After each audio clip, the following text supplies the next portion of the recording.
Agricultural application of carbohydrates metabolism. Carbohydrate metabolism plays a crucial role in agriculture, especially in crops productivity, plant growth, and food quality. In plants, carbohydrates are produced through photosynthesis, where sunlight covers carbon dioxide and water into glucose. This glucose is either used immediately for energy through circular respiration or stored as starch for later use.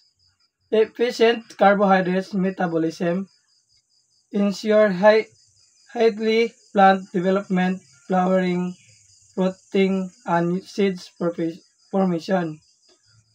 One key agricultural application is in crops yield improvement by enhancing an metabolic pathway that regulate carbohydrate synthesis and storage. Scientists can develop genetically modified crops with high starch content, better drought resistant, and faster growth rates. For example, enhancing the frequency of photosynthesis and the enzymes involved in starch synthesis can boost crop yield significantly.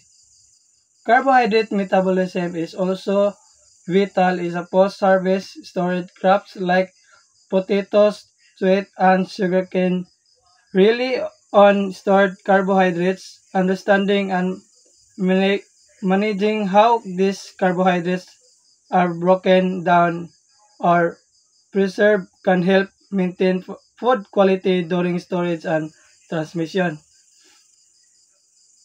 In livestock farming, carbohydrates metabolism is forage crops affect animal nutrients. High carbohydrates content and grasses and silage improve energy intake and milk production in dairy animals. Selective breeding and option farming practices aim to enhance the carbohydrate profile of animal feed for better livestock health. Additionally, biofuel production from agricultural biomass depend heavily on carbohydrates metabolism. Crops rich cellulose and starch and be converted in ethanol and other biofuel, offering sustainable energy resources. Those carbohydrates metabolism directly influence agricultural efficiency, food security, and sustainable practices.